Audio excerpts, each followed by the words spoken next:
Guys, great to be back. I'm already stumbling over my words. It was a big weekend for me. Lots of golf played and watched, and I think we're all happy to be here having a chat now. Hayden, hi, Tees. How you doing, man? Yeah, good, buddy. Can't say I played a lot of golf this weekend. I had a quick 12 holes on Sunday. That was really nice, beautiful time of the afternoon. Yeah. So a little bit of a scramble with a couple of friends, so that was good. So just 12. Is it that because of the weather or? It was because of the light. Okay, yeah. We got in as many as you could. Yeah, 100%. But it was beautiful. So that's the best kind of golf, I think. Were you playing with Johnny 3-putts? Yeah, he was definitely back to 3-putts by that time of day. Okay, yeah. I was gonna say because he played with us in the morning. I was gonna think he'd be pretty tired by then. And we got Danny Biddens here as well. Danny, how you doing? Not too bad, mate. Coming off the back of one of the all-time chip and birdies. Yeah, let's talk about that. Yeah, that was a good weekend. That was a good round. It was good to see like Johnny 3-putts play well. I actually saw him this afternoon. He said, he struggled on the second 18 to pull it together. So yeah, well, too much of a good thing. It must have been a day for it because that afternoon session, a few hours after, we had 2 chip-ins.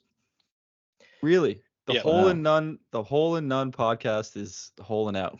It's amazing. Yeah. I gotta tell you though, Hayden, did Danny tell you about his? Briefly today, yeah.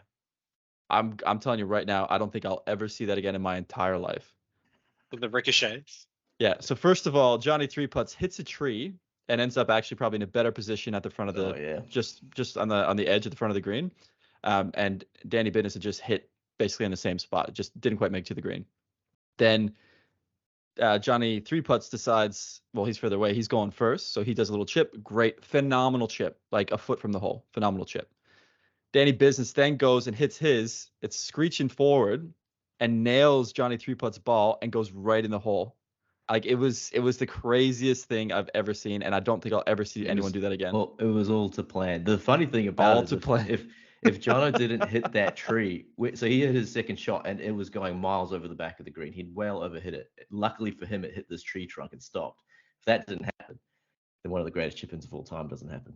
I was watching, actually, just to segue out of that, the Bryant Bros, the Bryant Bros? Yeah. So they were doing a match, and it was like one of the best matches I've ever seen on YouTube. They finished like 8 under and 7 under to spoil it. But George chipped on and hit Wesley's ball, and he put himself in a really good position. And I don't know if it's a cultural thing, but something that we don't do here would be like, oh, man, that's really lucky, and then move our ball back within the rules. They paid him out so hard. They were like, this is sickening. We don't want to see this kind of golf. And George is like, hell yeah, because he got a birdie putt. But they were just lighting him up. They were like, it's disgraceful, kind of thing like that. So, I mean, as if he did it on purpose. But, yeah, maybe that was just Wesley. Yeah. The best thing about mine is I was aiming for Jono's ball. So I was planning for a miss hit, which I guess is I shouldn't be doing anyway, right? So. Yeah, well, all came to plan. One of the greatest chip-ins in history. We were saying Danny Biddens has a camera. We want to start filming some of the shots out there, and this is a perfect example of something that the one. It would have the been other one that amazing would to have been capture. the greatest bunker shot in history. We missed out on that one. To be fair, that was before I had the camera. So yeah, I know. We got to start recording We're gonna start bringing even though we suck. Like it's that 1 in 100 that we get. That absolutely. So, guys, we got a big lineup today. We got the Memorial Tournament over the weekend, which we all watched. Congratulations to Victor Hovland, who took out the win in a playoff. We're going to talk a little bit about Cantley slow playing in that tournament as well.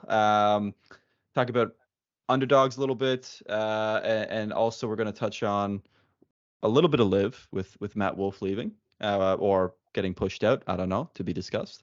And then finally, we'll get into a little bit to the Canadian Open and some of the people playing there. So before we get into that, though, I thought in honor of Victor Hovland winning his first tournament this year, I have a little bit of Victor Hovland trivia for you boys. Okay. So what I want to do is I'm going to ask you a question. You're going to type your answer to me on Teams, and I'll let you know if you got it right or wrong. We'll keep track of points as we go through.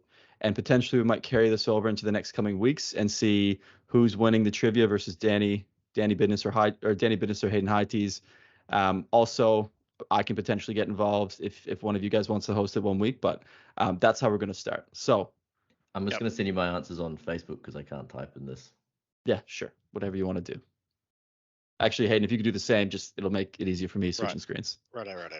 Yep. All right. Question number 1. We'll make it nice and easy. How many years has Victor been a professional golfer? How many years has Victor been a professional golfer? All right, we got him on tour. Yeah, professional, right? Professional, yeah. PGA. He's only been a professional in the PGA. Idea. Yeah. So I had Danny Business coming in at 4, Hayden High Tees coming in at 6. The answer is 4. He turned pro in 2019. Let's go. Interesting fact, he actually won the U.S. Amateur in 2018 before he turned pro. So there you go. He was top of his game coming in. Still all right. Young. Question number 2, rolling off the back of that one, we got 1 for Danny Business. True or false? Victor has 1 PGA Tour win every year since 2019. True or false? Victor has at least 1 PGA Tour win per year since 2019. True or false?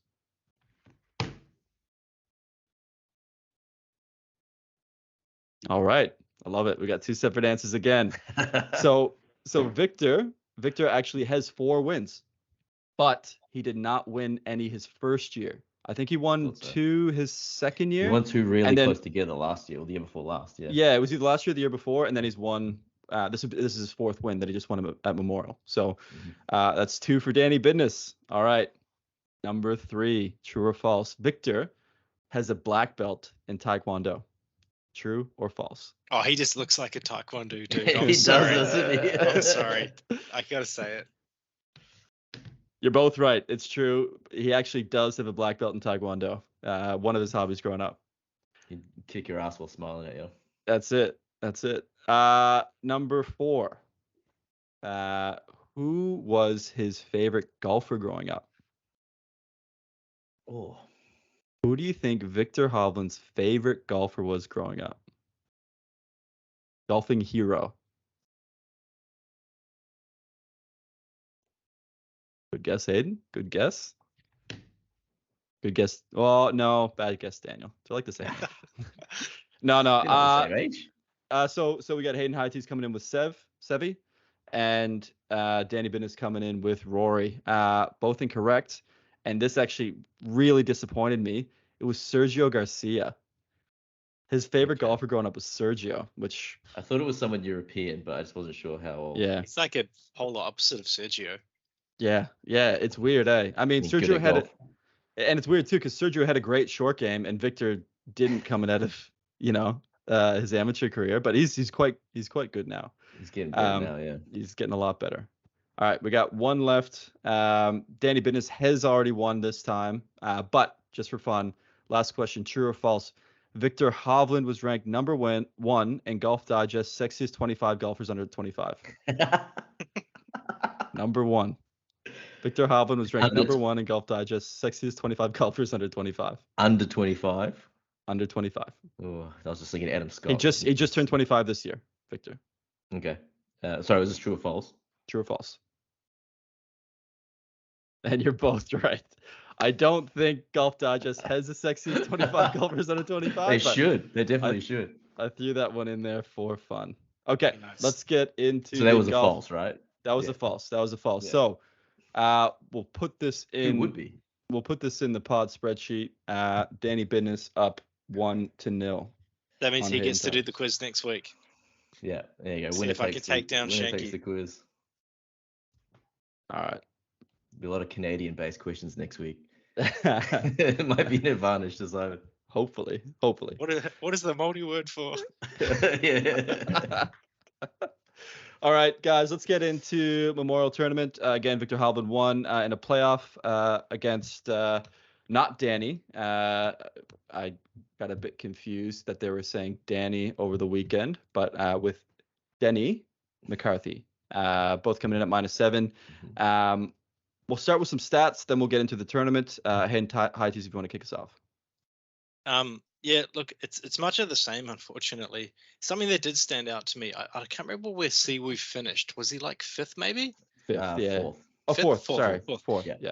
Siwoo is defying the odds as an outlier. He was 80% driver accuracy fairways hit by a country mile. Next was Spieth of all people. It's 73%. 80% is really, really high for someone finishing that high up. Going against the last 3 or 4 weeks of us tracking this stuff. Scotty obviously owned stroke gained over approach, and then McCarthy Hovland just crushing the putting. Yeah. Number 1, number 3, McCarthy was 2.8 strokes gained putting, which is just astronomical. So I'm going to the putting green tomorrow. Yeah, that McCarthy, I don't know if the back nine, he was putting like a god, but I felt like he had to bogey something soon because he was constantly putting to save his pars. Yeah. I think he putted every hole in the back nine until the 18th. Yeah. And it looked like, again, like us on the weekend, one putt parring, just struggling, but he was just doing so well. I think he broke the putting distance record by over 100 meters this week on that course. And there's a lot of luck in that too, right? There's a lot of luck in that. So, but something that I was looking at a bit differently is they have played this calendar year 37 courses on the PGA Tour. We're including majors. We're including, Mexico.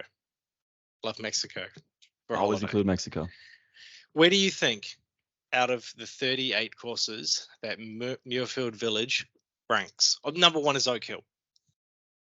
Ranks in terms of what? Isn't just difficulty.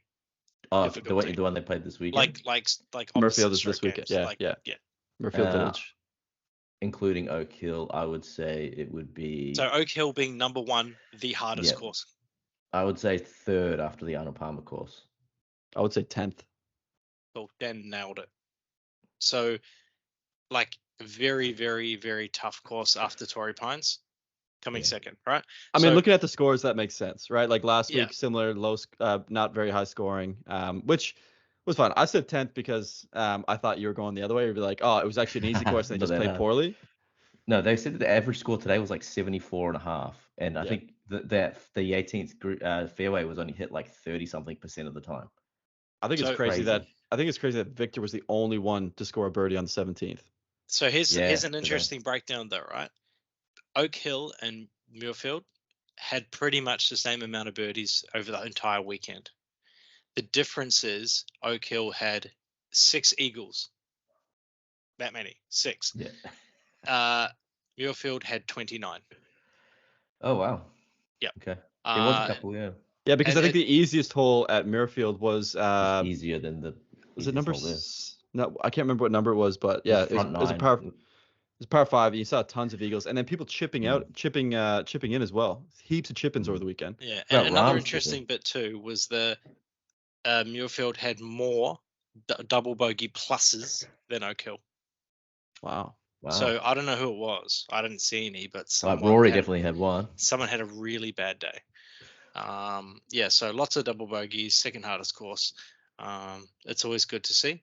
It probably could have been another week out maybe to get some more high scores in there before we get another crushing one. But it was interesting. On that note, who do you think on day 4 had the worst round? On day 4? It'd be God who? Well, actually the worst round, or who just had the worst round? No, who do you think played the worst on day 4? For expectations that I had would have been Rory, because where Rory was situated after 5 or 6 holes, he should have been able to kick on, being Rory. But then I probably agree with you. I saw him hit a couple of big high push fades, and I was like, Rory, what do you do? It's right there in front of you. Old Rory would have hunted this guy down, and it would have been done. When it was after, I think it was 7 or 8 holes, I was watching it today during work. After 7 or 8 holes, I thought, wow, this Denny guy's got no chance. He's got Rory's coming to get him. This may as well be called off now, even though he was still behind. And then he's just absolutely collapsed. Yeah. I think Victor Hovland's interview was really good. They were sort of how was your weekend? What did you do? How did you get yourself here to win? And he was like, I wasn't playing very well, so I pretty much just stuck to my basics and just played really, really smart golf, and that's all because I wasn't playing well. Yeah. And he goes, I attacked too many pins and it was really stupid, so I wound it right back. I noticed with Hovland that with like 7 or 8 holes to go, he wasn't on the leaderboard, he wasn't on the front page, and they weren't showing any of his shots. After 9, he was only -4. Yeah, so I had this feeling that he was going, like something was going to happen, because I knew that someone won that wasn't from the main group, because I saw a post on Facebook, which I shouldn't have because I was watching the replay. And I was like, okay, well, he's the kind of guy that could come out of nowhere, because he was just consistently getting opportunities to get scores, right? And then he did. And that's when you're playing a hard course like this, maybe you do just have to play what's in front of you every shot. Yeah. Did you see him in the clubhouse, not warming up, just sitting there watching? Like, it was decent. It was like 20 minutes, maybe more. He was hitting balls before the playoff. They had a little chance to hit a few balls, yeah, but it wasn't very long. I saw while old mate was doing his card, Hovland was like he was literally watched the 18th hole while he was sitting at the clubhouse. They gave him about 5 minutes to go, well, because he didn't know, like, if the guy made the putt, it's over, right? So he wasn't sure, but he did go out and start hitting balls, I think, for about 5 minutes. But the other, before we get off the stats thing, that what they did say in the coverage about Scotty, apart from being, what was it, 1 and tee to green, but and last in putting, he was also 180th. What was it? 180th in sand saves this year. So, like, being in the bunker and saving your par.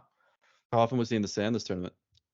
I think on the coverage they said it was like from this year, like, because he's not putting well, so when he's in the sand, he's not saving his pars. Yeah, but I'm just wondering how often was he actually in the sand this tournament that it would affect his score? You know what I mean? Like, would he have won if he wasn't in the sand 2, 3, 4 times?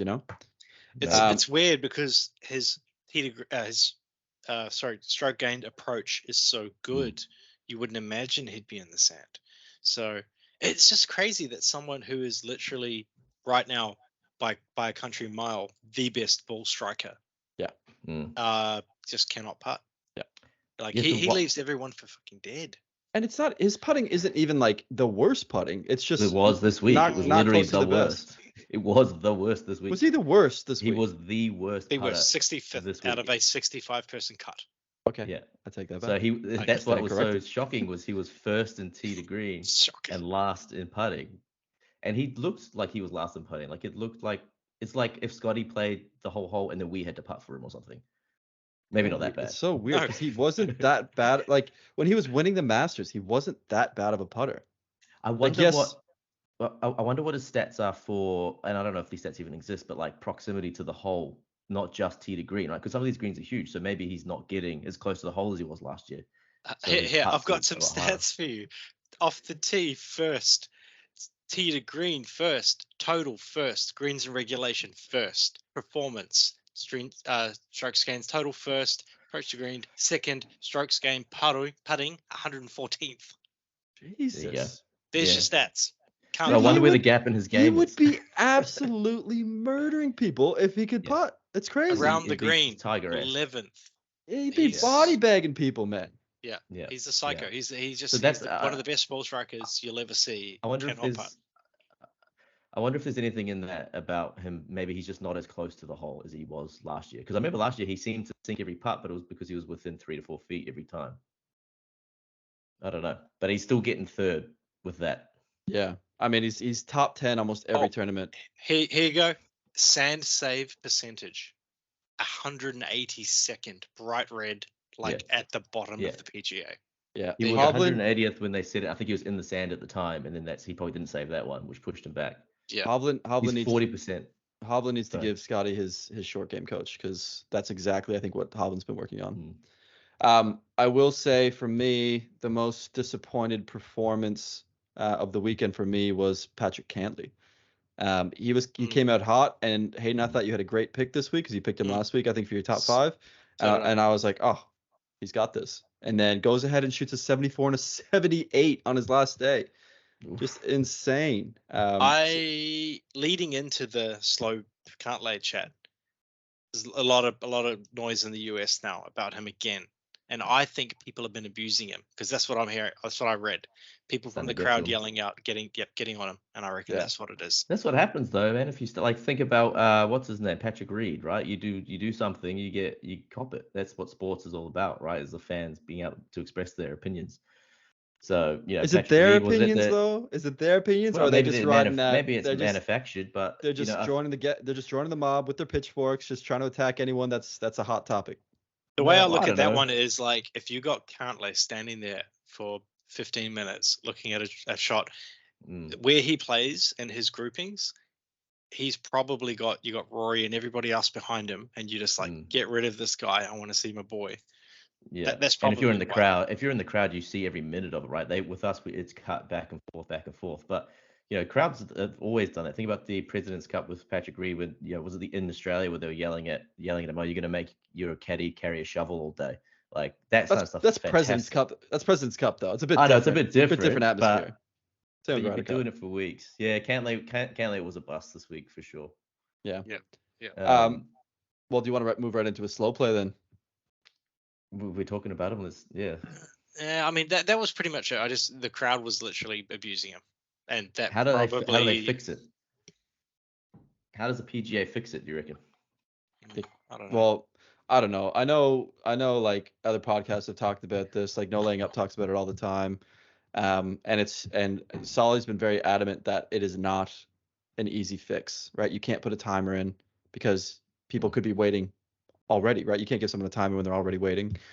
Yeah. It's a really hard thing to do, but you can definitely, if it's obvious that there's one person that's slowing down the entire tournament, giving them a stroke, like actually being like, hey, first warning, second warning, sorry, I got to hit you with a stroke. It personally affects my game if I'm playing behind someone that's slow, and then the group behind me is waiting for me. I will play worse. I'm a fast player. I don't do practice. I don't practice enough to hold everybody up kind of thing, and it actually affects me slow play big time. What about like I was thinking about what happens to us if we play slow on the weekend, right? Someone drives out and tells us we need to hurry up, and it's embarrassing. Right? If there's people behind you, you see the guy come and talk. It's embarrassing when you see the cart driving towards you. You know exactly what they're going to say. You start to get a bit nervous. Just do something simple like that. Go out and make an example out of them. Maybe send Tiger in the car. Send anyone, and then but maybe it's maybe you're not allowed to talk to your caddy for the next hole. That's the punishment. Hey, you're going too slow. No more conversations with your caddy. You're going. You're playing. I don't mind that's a quick little penalty, right? I like that. Jack Nicklaus comes out, hits you with his walking stick. Yeah. He's too nice. He'd never do that. All right. So what do we think about Victor actually winning, right, in the playoff? Do you think he deserved it? Do you think? Do you feel bad? I mean, I know I feel bad for Denny. He was playing great, and to bogey the last hole and then lose the playoff felt pretty bad for the guy. He definitely deserved a win, but it was nice seeing Victor on top.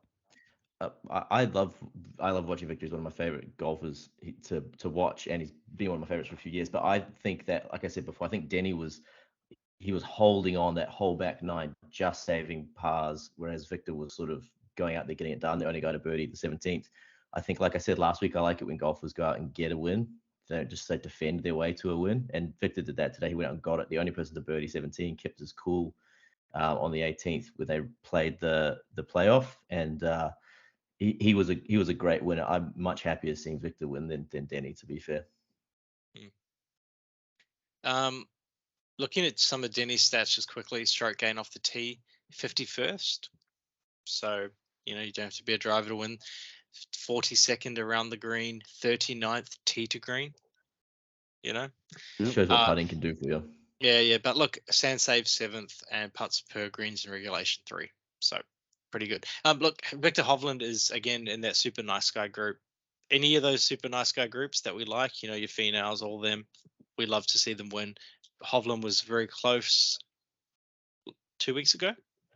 At the US Open, yeah. Yeah. He was second. He probably banked the same as a second check in a major. No, he banked more. So 3.6 was it? 3.1, 3.6? Yeah. So and he got a handshake from Jack, so just good on him. Yeah. Didn't Jack shake everyone's hand though? Everyone coming off the course? But it's not the same. Different, yeah. No, look, I think I think Hovland deserves it. I think he was definitely trending. I mean, the week before he was he almost won that U.S. Open. He almost won that. So I think it's kind of one of those things that's hard for me because it's like, oh, these guys are playing well. For me, it's like, oh, they're due for a bad round. That's why I struggle to back them. Yeah. Scotty's probably the only guy playing consistent enough that I would back at the moment. But you look at Rahm, you look at other big names coming out, and they'll play amazing for one tournament, and then they won't make the cut the next tournament. Right? There's not, I'm not seeing a lot of consistent golfers at the moment, to be honest. I think Victor's one of them, and Scotty's one of them. Yep. And you know what? I'm almost going to throw this out here.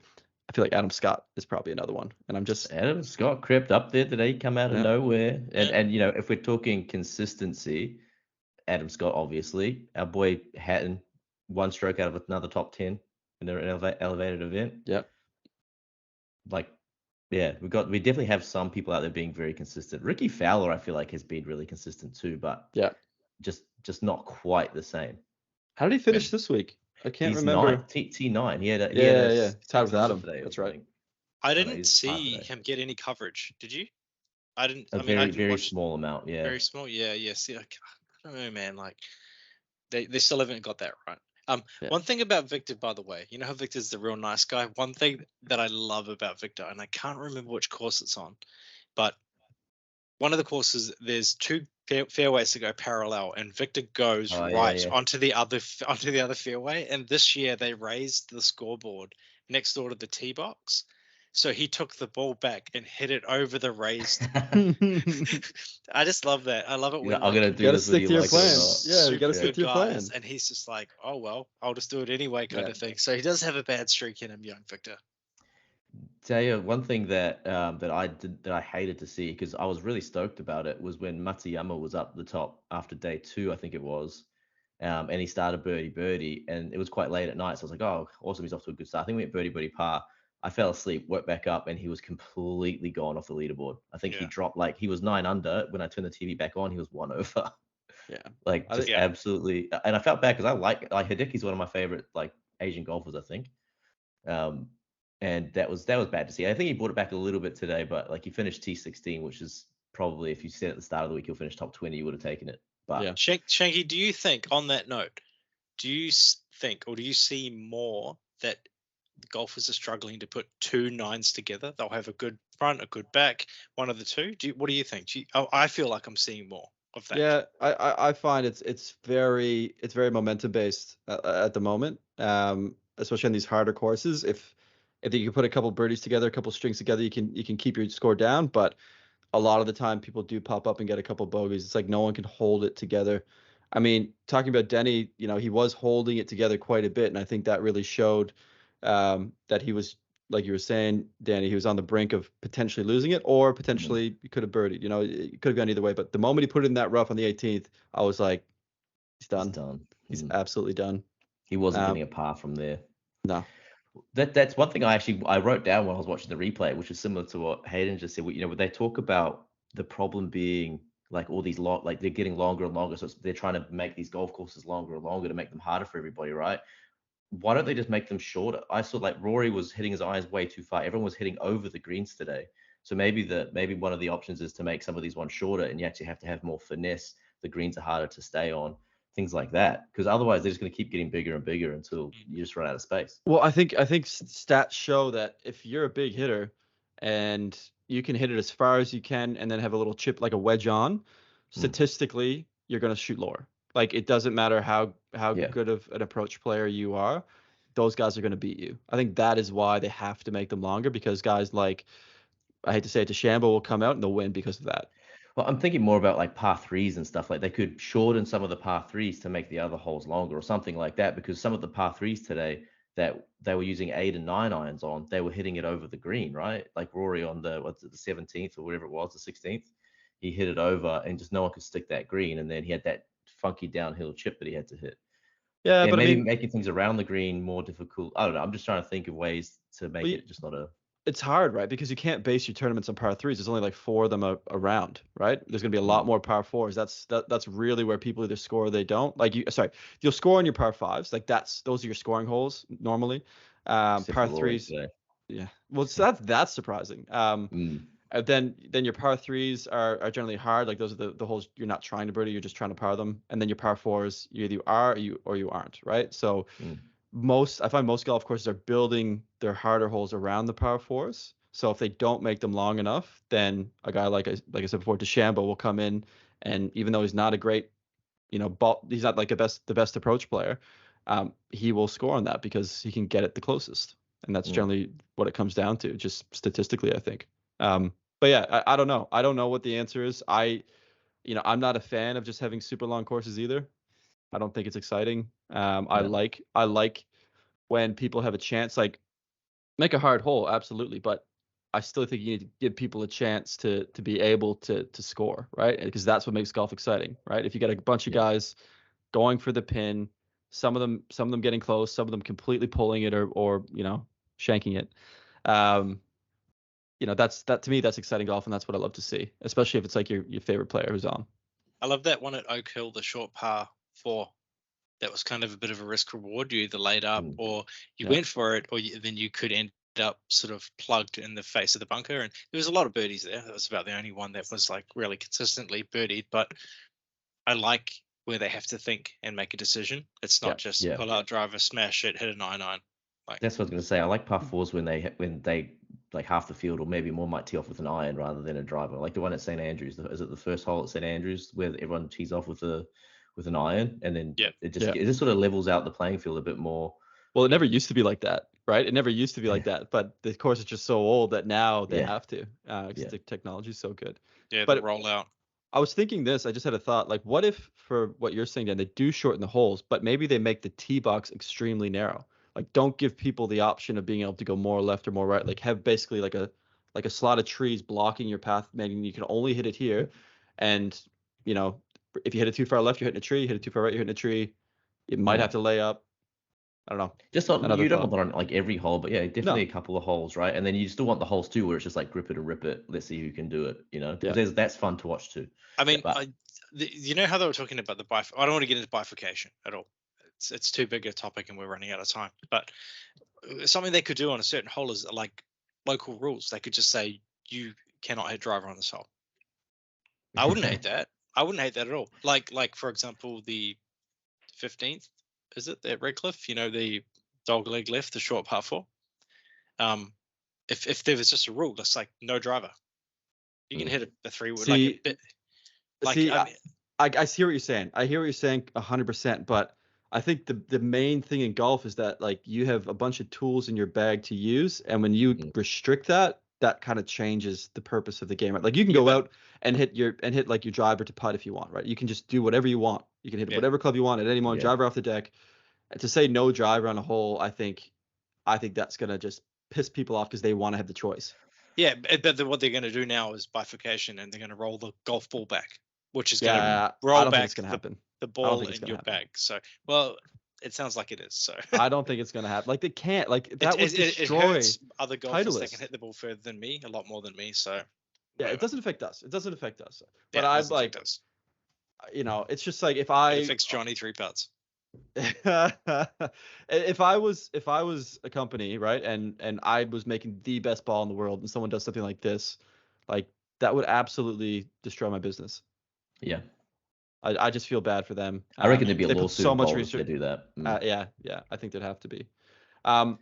Look, I think we're just gonna get to talking about the Canadian Open now. Just the only one thing I wanted to touch on before we go is just a couple of, again, some more notable names that missed the cut. J-Day missed another cut after the win. That's 2 in a row. We had JT again, just can't make a cut, and Cameron Young, which I know Simon, you've got a bit of a soft spot for Cameron Young, right? Yeah. It's just some really like underperforming golfers. J-Day was a wave breaking, and it's just the relief and the victory and the.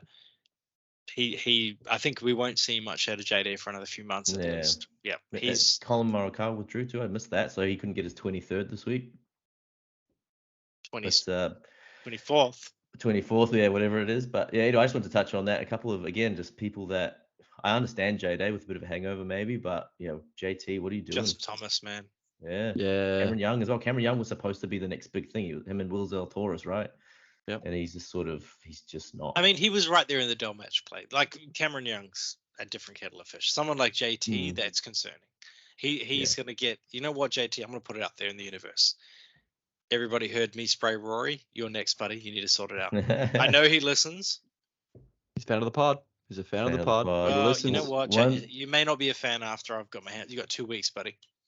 2 weeks. Said it here first. Hey, one more diamonds if he's listening. The one last thing I want to say is there's a lot of Canadians that missed the cut this week. I think they might have been sandbagging for next week. That's all I'm saying. They wanted to get an early trip home. We got Corey Connors, Adam Hadwin, Adam Svensson. They all missed the cut. I'm not saying it was on purpose, but it's convenient. Yeah, Mackenzie Hughes missed it as well. Mackenzie Hughes, there you go. Old Macca. Yeah, Mac Daddy. Canadian Open. We'll just get into it real quick. Canadian Open. It is being played at it's in Toronto, Ontario, Canada. Oakdale. Ontario. That's it, Oakdale. I was thinking Oakmont, but I knew it was Oak something. I think it's a narrow course. I think it's going to support those approach players, similar to when we were talking about Oak Hill. I think approach players could do well here, so potentially think about that for your picks. I think there could be a lot of tight pins again, which I'm not super excited for, but as long as they do it appropriately on the right day and it's not every hole, I'm fine with that. What I don't like about this tournament is the level of golfers there. Like there's not a lot of big names. You're gonna get that in Canada though, right? Yeah, I think Rory is probably the biggest name coming back to try to redeem his title. And there could be a bit of points to be scored. I mean, like Rory won 19 under last year, then COVID, then the previous year was 22 under. So depending what they do, there could be some low scoring. I think they did redesign it though. I think they redesigned some of the course. I think they made it. Yeah, I think they made it longer. I think they turned a lot of par fives into par fours. So it could play harder that way, but we'll see. We'll see what happens. DJ actually won before Rory, 23 under. There you go. Not surprised. DJ's the man. But look, on that note, unless boys you want to talk about the Canadian Open at all, because we're definitely going to talk about it next week, we'll get into the picks. Cool. So picks for last week. We only had 2 winners again. So the field, Shanky and I picked the field. Came in at $1.38. Didn't help the kitty too much, but better than losing the 10. Everything else, we had a lot of Morikawa, Xander. We did say if we chose Xander, he was going to do badly, and that's exactly what happened. So even Cantlay and my T5 with Rahm, again, just a lot of picks that just went on the wayside. So I'm currently sitting at negative $83. We've got Shanky at negative $6.20 and Hayden Heighty's at negative $110.50. So we went a little bit easier with the categories this week to see if we can get some of this back. We're going to go with the top Canadian, because obviously the Canadian Open, the T20 and a T10. So if we've all got our picks ready to go, I might start with I'll start with myself this week, right? Because I think I went last week. So my top Canadian is going to be Mr. Svensson, because that's just one of the best Canadian names I've ever heard. It's my T20. I was tossing and turning between 3 different people, and then my T10 was going to be someone else. I was going to pick Rory for my T10, but I feel like that's a bit of a cop-out since he won it last year. So I'm going to stick with my boy Hatton at T10, and my T20 is going to be Mr. Sam Burns. See, I think Rory's an easy call for T10. I really do. That's why I didn't choose him. Yeah. But I mean, what you're gonna make $1.10 off that or something? I don't know if it's worth it. Yeah, that's what I'll say my other notable names after you guys put out your picks, but yeah, I think Hatton is on track. I reckon he could win this event. I literally pulled Hatton out of mine because I knew you'd pick him. Yeah, that's right. And then I just think Burns is another, like you said, he's just a pretty consistent player in an easier field. This is another thing that I could see him doing really well in. But let's go to yourself, Shanky. What do you got? Top Canadian, we're gonna go Big Mac Hughes, Mackenzie Hughes. I think he's playing great at the start of the year. I think he's fallen off a little bit, but I think he's due for a good round. I know he's been practicing there with Corey Connors, so I have high hopes for the Big Mac. Top 20, I've got the Gala, Sahith. Man, the man is due for a win. He's trending the right way. He's got a. The only thing I worry about is that his driver accuracy sucks. Like he's just. I hope that doesn't take him out of it, but if he can get it on track, I think he can win. He looks a bit loose with the driver, eh? Yeah, he does. Yeah, he does. And then this is the perfect kind of event you would win like that, right? A non-event. That's that kind of person would win. Yeah. And then my top 10, I got the one and only Tommy Fleetwood. Tommy's gonna go Fleetwood. Hey, I don't hate that. This is his chance. I like that, yeah. I think the way he plays, this is it. Like he's one of the best around the green. Like if he messes up his approach shots, I think he's easily going to be back in there. I think Tommy has a great shot at making top 10 in this event. He'll have a day one lead for sure. Yeah. I think Tommy wins this, and then he goes on to win Mexico. Back to back next year.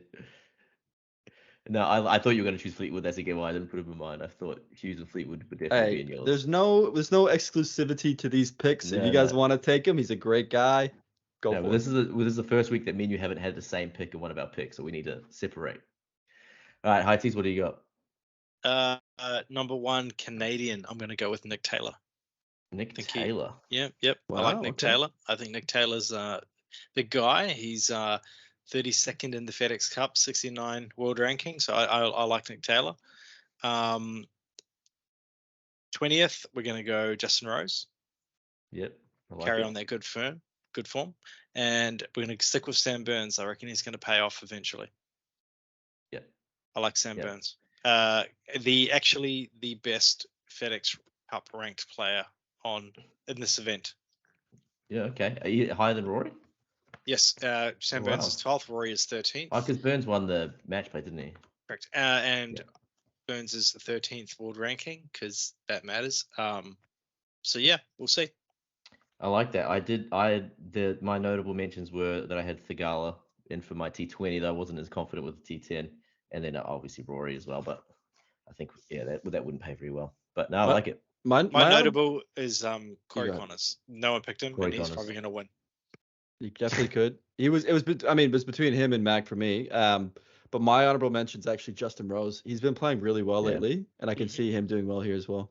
Yeah. Well. He definitely do at least the top 20. So for our top Canadians, I've got Svensson, Shanky's got Hughes, and Heity's got Nick Taylor. T20, we got Burns for me, Thigala for Shanky, and Rose for Heity's. And then T10, we got Hatton, Fleetwood, and Burns. So hopefully Burns comes in the top 10 for both of us.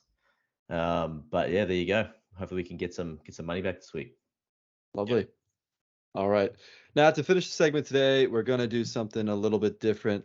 We're going to wrap up the pod with something we call Holin Out, and we're just going to go off on a little bit of a topic of something we're either happy or just kind of irks us a little bit. Now I know a couple of us had some ideas on what to do for this session, but I think today we're gonna, and I know Danny, you started the picks, but I also want to start you off with our Holin Out.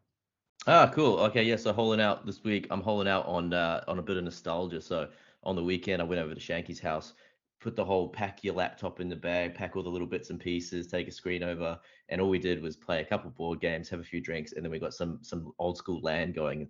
I think that these days with all the games that we play where it's all online, you don't actually need to be physically present with somebody. It's always fun to do the old school LAN. So I'm Holin Out on old school LAN parties, sitting there having a few drinks and just losing some games terribly, but so terribly to the point where I actually quit mid game, turned the laptop off and left. I'm Holin Out on LANs, but man, we sucked at it.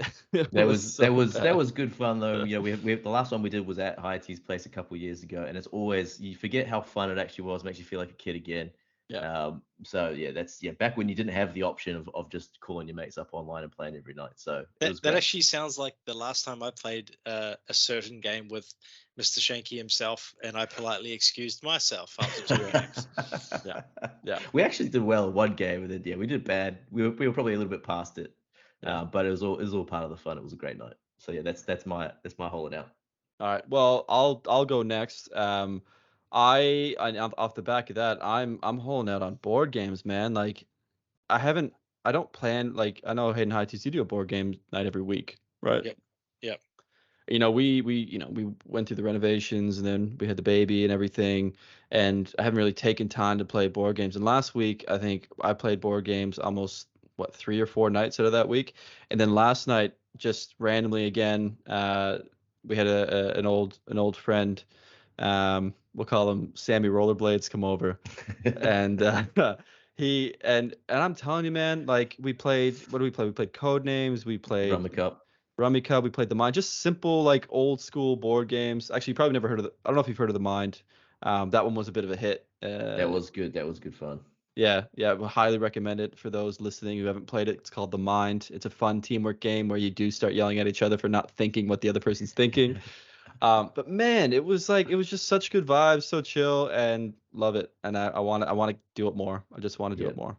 And a special mention to Singh's Curry Hut too. The Indian that we got was phenomenal. Oh man, they have cheesy garlic naan. Oh my gosh. The cheesy any Indian place with Singh in the name is honestly, ours is Singh's Curry House. Amazing. Yeah. Like you could like their curries are, I would say, okay. Like I wouldn't be telling anyone that to go eat the curries, but their naan bread is the best I've ever had. Their cheese and spinach, like I would get it and eat it. Like if I wanted to have a hot dog or sausage, I'd just get that naan bread and eat the sausage with it. It's just so good. So good. All right, that's me. Hayden High Teas. What do you hold now? I don't even know. I had something, but I just think it's going back to golf again, unfortunately. But it's kind of just like playing like a scramble, playing with your friends in the afternoon, like having a laugh. Like we've got a couple of friends that we're getting into golf. Like they call them Zacky Smooth Swings. They do now. And like he was struggling, and then we played a bit of scramble, and he was on my team, and we had Johnny High Teas and my neighbor. I thought you were Hayden High Teas. Johnny 17 putts. And Zacky Smooth Swings he was struggling, and I said like let's play scramble, and he just lit up, and we had a great time. He made it like I think it's probably his first birdie putt kind of thing. It was fantastic, and I think people need to play a bit more like that. It was so sociable, it was so good. The weather was beautiful. Playing together, cheering each other on, it was fantastic. Yeah, I rate that. I think throwing a scramble in every now and then takes so much pressure off, and especially with your friends when you're working together rather than independently against each other on the course. You can have a lot of fun. Yeah, a lot of fun. It was really good. But alternatively, me, Danny, and Three Putts had a little 9-hole battle the other day, and we tied after 9 holes. We were tied 12 points each. We were playing this I can't remember what it's called. 4 points to win the hole, 2 points to come second, and split if you both came first. There is a format for that. I forget what it's called, but anyway, so we're 12 in the last, and we had to go to a playoff hole. And it was so much. It was basically in the dark, and it was so much fun. Like it was just that was again good, competitive, but everyone was laughing, everyone was having a good time. Golf, good vibes. Yeah, it's a good time to try new shots you wouldn't try in comp, right? Like you just got free license. Yeah. All right, guys. Well, at the end, I think that's the end of the pod. Again, thanks, Danny Bidness and Hayden High Teas, and we'll catch you next time. Signing off. See you later. Red dot off.